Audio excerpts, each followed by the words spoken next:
pemirsa, Anda masih menyaksikan Solusi Publik dengan tema seorang calon wakil rakyat yang berhati nurani untuk Cirebon. Masih dengan caleg dari Partai Hanura, Bapak Haji Agus Nugroho SHMH, dan juga salah satu tim suksesnya itu Bapak Joko Sutikno. Jadi saya akan bertanya lagi kepada Bapak Joko nih Pak, apakah ada kedekatan personal nih antara Bapak dengan Pak Agus sehingga Bapak ingin menjadi tim suksesnya Pak Agus nih Pak? Oh, nggak ada ya. Karena saya hanya tertarik kepada Pak Haji Agus dengan keberanian dan kejujurannya, terutama tentang merasa memiliki hati nurani terhadap Kabupaten Cirebon dan masyarakatnya. Itu. Seperti itu, merasa memiliki hati nurani apa ya, dengan keberaniannya, dengan kejujurannya. Apakah Bapak selama ini mengikuti jejaknya Bapak Agus ini, Pak? Iya. Semenjak Pak Haji Agus itu mencalonkan diri sebagai anggota caleg DPR RI Dapil Jabar 8 dan menginjakan kaki di Kabupaten Cirebon, saya mengikuti terus. Apa yang menurut Bapak paling menarik dari jejak Pak Agus nih? Yaitu keberaniannya. Jarang sekali para politikus berani mendobrak segala sesuatu yang permasalahan yang ada di pusat maupun di daerah. Mungkin ada request tersendiri lah untuk Pak Agus dari Pak Joko nih. Ada sih, ada. Ada. Cuma off the record ya Pak. Kayaknya nggak mungkin off the record yang satu ini nih Pak Agus ya. Iya, halo, selamat malam. Oke, terputus, bisa dicoba lagi. Kita masih membuka layanan interaktif untuk berbincang bersama Bapak Haji Agus di sini, pemirsa di 02314821338. Halo, selamat malam. Selamat malam. Selamat malam. Selamat malam. Iya, selamat malam. Dengan Bapak siapa, di mana Pak? Dengan Hasan dari Trisi, Indramayu. Di Indramayu, Bapak siapa Pak? Dengan Hasan. Bapak Hasan. Ya. Bapak Hasan di Indramayu. Bapak silakan kepada Bapak Agus. Sama caleg Pak Haji Agus Nugroho. Di Indramayu ini banyak pengangguran Pak.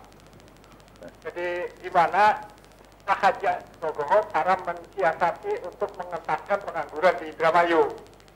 Itu saja Pak Haji. Terima kasih. Sama-sama. Sama-sama Pak Hasan. Nah ini Pak nih, tadi kita sudah membahas TKI, sekarang pengangguran katanya Pak, yang mulai merajalela di Indramayu. Bagaimana tanggapan Bapak?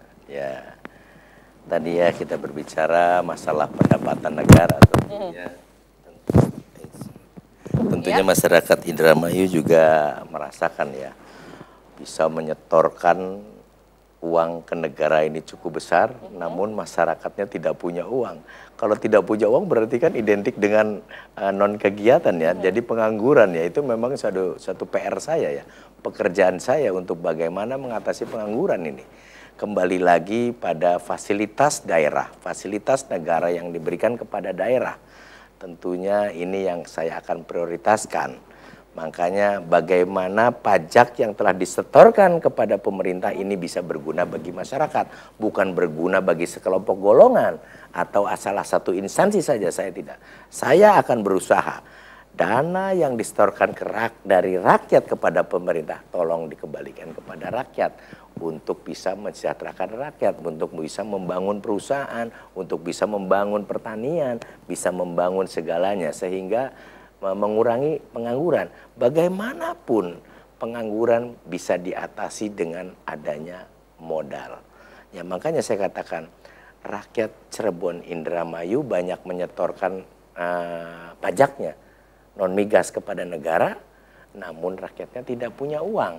Ya makanya saya akan kembalikan, tolong kembalikan, dan saya akan berusaha kepada pemerintah, jika kelak saya terpimpin, saya akan uang rakyat kembalikan kepada rakyat untuk kepentingan rakyat. Di antaranya proses yang tadi Pak Hasan katakan, bahwa bagaimana mengatasi pengangguran dengan adanya dana. Saya akan berusaha mencari dana rakyat kembali kepada rakyat. Itu saja Mbak. Ya, dengan mungkin langkah-langkah spesifik dan juga konkret apa nih Pak, dengan mengambil uang rakyat kembali dari negara itu seperti apa sih Pak? Contohnya ya hak-hak rakyat tentunya ada ya, seperti pengadaan pupuk ya, ini harus disiapkan karena masyarakat Cirebon Indramayu ini mayoritas adalah agrobisnis dan buruh ya. Agrobisnis yang dimaksud adalah petani ya, para petani, para buruh pabrik dan buruh karyawan lainnya ya.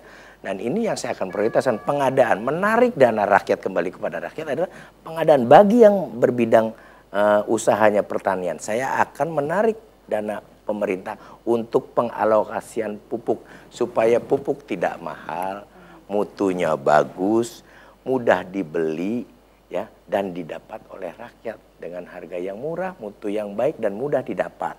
Begitupun misalkan pembibitan dan pengairannya gitu ya.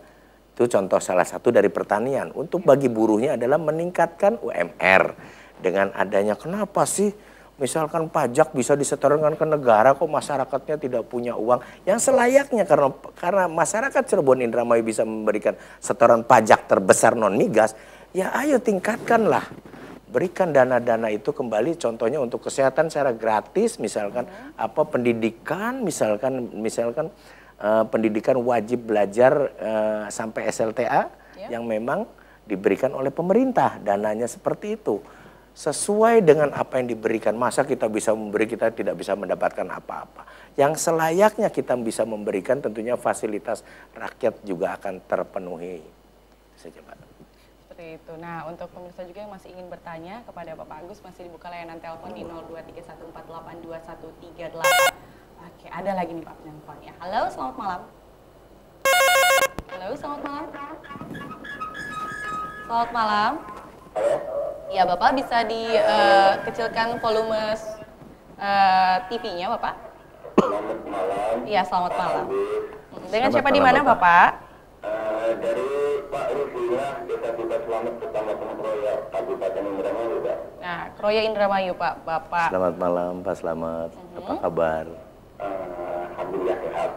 Begini, Pak. Iya, Pak Slamet. Dari Rufilah, Pak, dari Rufilah. Masalah harga dasar gabah, Pak. Harga dasar gabah dari semenjak BBM naik, harga belum kayaknya masih tetap, Pak. Harga dasar gabah keringnya itu, Pak. Jadi kayaknya untuk gabah basah ini sangatlah murah, Pak. Untuk menutupi itu kayaknya kurang gitu, Pak. Harga jualnya itu petani ke Tengkulak itu di sini di daerah Sayut ya, Sayut Kita Selamat, Pak. Itu sangat kecil harganya.